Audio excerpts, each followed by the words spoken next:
we look at the solution now when the applied force is increased, and we want to see how can we calculate the acceleration. Now, the first mark will be awarded to the formula. You can write the formula like this or like this, then it will be awarded a mark. Why is the F for the friction and tension put in brackets and added? This is because they are going in the same direction, and that direction is opposing the motion. That's why you will see in the next step, they are both negative. Now, that is your substitution. You get 1 mark for the formula, and then you get 2 marks for the substitution. The other mark is substituting on the right-hand side, writing 8A, indicating that you're working with the 8 kg block, and the other mark is for your left side substitution. So that was the 8 kg block substitution, and now we go to the 2 kg block. For the 2 kg block, you cannot get the mark again for the formula because the mark was awarded earlier.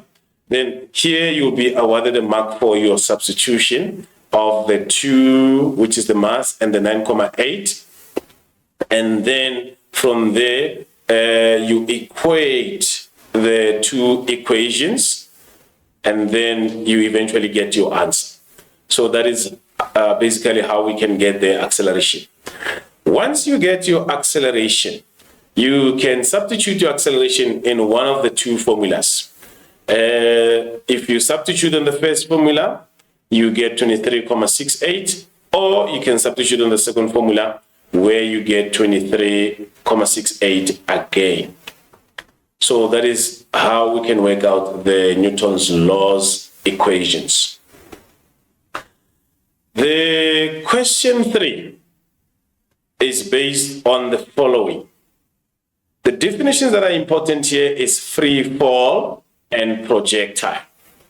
Free fall and projectile are very, very, very important for you to get the marks in question 3. You must be able to define free fall. You must be able to define projectile motion.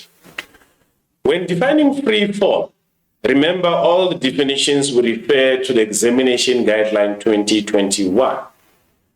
Free fall, just pay attention, it will talk to the motion of an object under the influence of gravitational force only. But when defining projectile, it's almost similar but different. When defining projectile, it talks to the object that falls under the influence of gravitational force only. We have seen learners swapping them when they define in the final examination. Just pay attention that you do not swap them. Now, magnitude and direction of the acceleration is very important. You need to know that your acceleration is always downwards and is always 9,8 meters per second squared for all objects under free fall. Now, you will get your hot air balloons that are not under free fall, but the 9,8 meters per second squared applies for all objects that are under free fall with only gravitational force acting on them. Now, whether your object under free fall is going upwards or downwards, the gravitational acceleration is always downwards and is always 9,8 meters per second squared.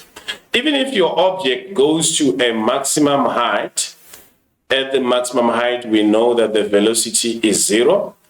Even when the velocity is 0 here, the gravitational acceleration is still 9,8 meters per second squared. So your gravitational acceleration is 9,8 meters per second squared while the object is going up. It is also 9,8 meters per second squared while the object is going down. It is also 9,8 meters per second squared at the maximum height where the velocity is 0. The equations that are important for your projectile motion are listed here. These equations are very important and they are obtained on your data sheet. No need to memorize them. What is important is to know the meaning of each symbol. The VI is for the initial velocity, Vf for the final velocity, delta x for the displacement, A for the acceleration, which is the gravitational acceleration in this case, and delta t is your time interval. Remember, velocity is a vector quantity, therefore it has magnitude and direction. Final velocity, vector quantity, magnitude and direction. And then your displacement is a vector quantity, magnitude and direction, acceleration, magnitude and direction, and your time is a scalar quantity. Therefore, even when you do your calculations, you should never get to a point where you get a negative time. Your time should be positive at all times. Now, for your hot air balloons that are moving at a constant velocity, just remember to use the formula delta x is equal to vi delta t. Where do we get that formula? We have the formula delta y or delta x is equals to vi delta t plus half a delta t squared. But now, moving at a constant velocity means that the acceleration is 0. So if we substitute 0 there, we are left with delta x is equals to vi delta t. So you can use this formula for constant velocity, or you can use it as it is, but remember to substitute the 0 if you are told that the object is moving at a constant velocity. Now, choosing direction, the most important part of this topic. Let's look at if upwards is taken as positive. If upwards is taken as positive, this is very important. Remember, our G is always going downwards. And then if you take upwards as positive, then our G will have a negative value. So it will be negative 9.8 meters per second squared. Now, if upwards is taken as positive, your velocity becomes positive if your initial velocity, your final velocity, becomes positive if that object is going upwards. And it becomes negative if that object is going downwards. Remember, we took upwards as positive. So anything that goes upwards is positive, anything that goes downwards is negative. Your height above the starting point have a positive sign because it went upwards. Your height below the starting point gets a negative sign because it went downwards. Anything that goes upwards becomes positive. Anything that goes downwards becomes negative because you chose upwards as positive. The time interval must always be positive. Remember, time is a scalar quantity. Now, if you choose downwards as positive, your G is always going downwards, therefore it will have a positive sign.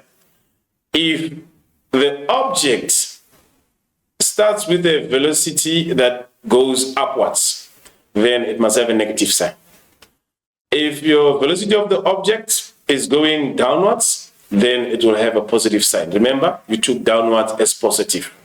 Then your height above the starting point will have a negative sign because you chose downwards as positive. And your height below the starting point will have the positive sign because you chose downwards as positive. Again, the time interval is always positive. Time is a scalar quantity. Should you calculate your time and get a negative answer, you need to go back and check where the error is, because time cannot be negative. Now, in this topic, there are graphs that are assessed. Let's look at your position versus time graph. Your position versus time graph must always be a curve. Make sure that the position versus time graph is always a curve. And another thing that is very important is your zero position. Now, let's look at the first graph here. This graph takes the top of the building, the ground, as there's zero reference. So if the ground is a zero reference, your graph will start from the top of a building and it will go there. So this now becomes your ground.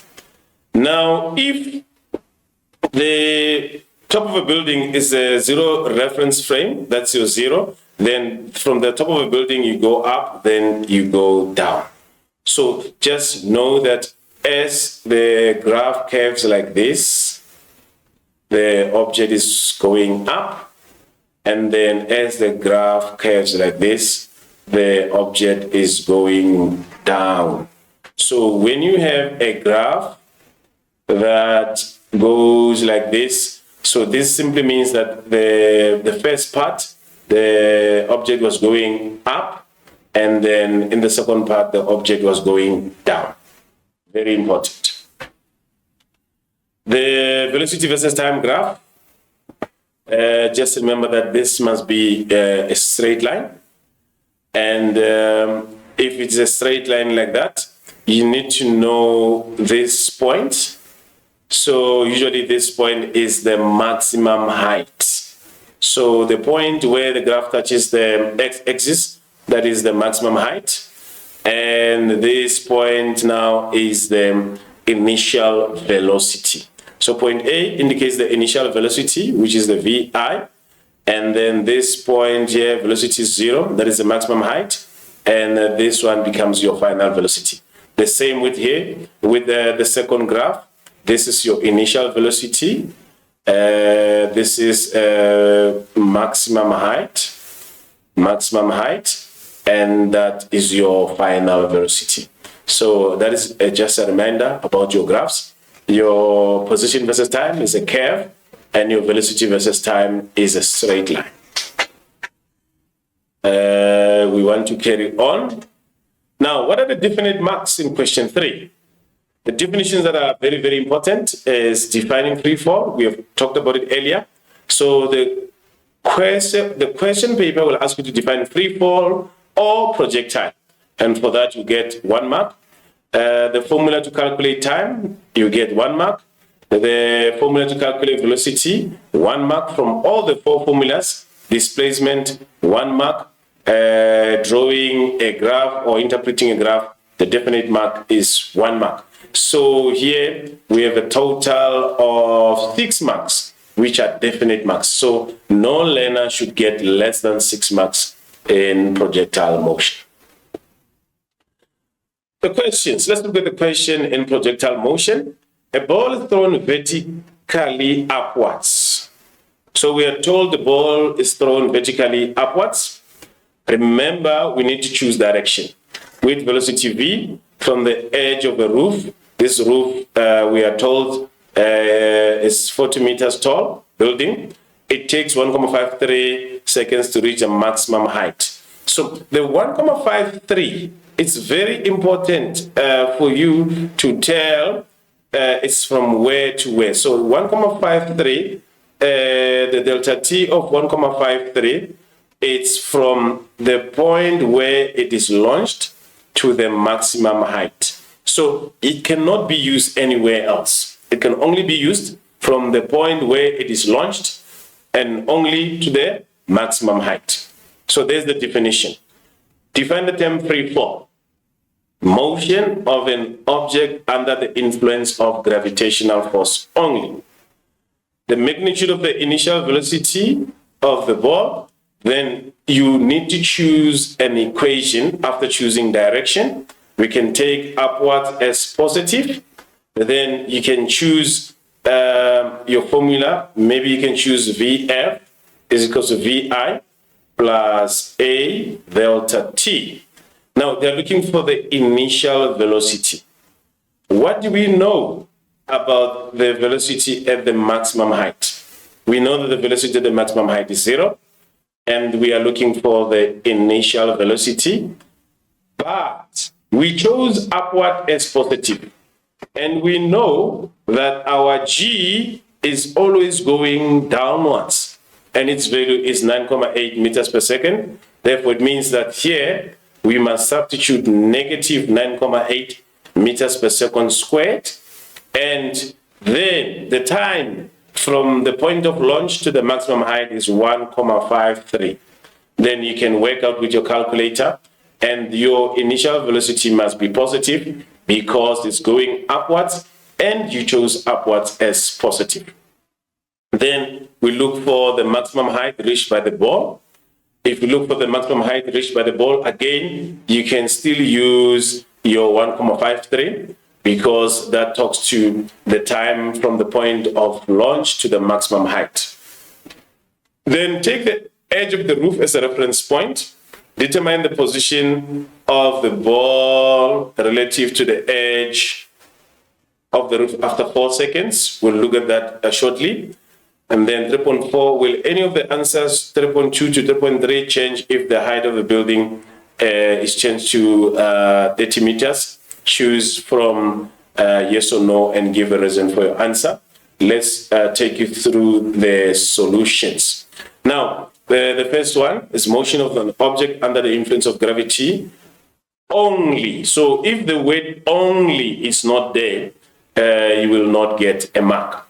So the first one, we were looking at it. Look at gravitational acceleration is negative. So it means upwards is positive here. And then here, gravitational acceleration is positive. It means upwards here was taken as positive. Then we were able to get our initial velocity. So the time 1,53 is only substituted to a point where the time difference between the initial point of launch and the maximum height. And then we want to carry on. Then we go to 3.2.2. So here, 1 mark will be awarded for the formula. But pay attention now to the initial velocity. Initial velocity is positive. So that means this direction is taken upwards, taken as positive, and the G is negative. So gravitational acceleration and the initial velocity, when the object is going upwards, they cannot have the same sign. If the object is going up, the initial velocity and the gravitational acceleration, they cannot have the same sign. That is downwards taken as positive. Still, they have opposite signs because the ball was thrown upwards. So we get the maximum height here. So now, should you get your maximum height as a negative, you need to rewrite it as a positive. That is very, very important. And then the last question, we were calculating the position after 4 seconds. The 4 seconds is substituted here, initial velocity as it is, and the gravitational acceleration and the initial velocity are not having the same sign because the object was thrown upwards. So this is when upwards is taken as positive. So this is when downwards is taken as positive, and the answers, you will see that the answers are the same. So the answer to whether any of them is going to change is no. Why is it no? Motion of a ball is only dependent on the initial velocity, and it does not depend on the height of the building. Thank you very much for watching our lesson. We wish you join us in the next lesson as we continue to revise paper 1. Thank you. See you in the next lesson.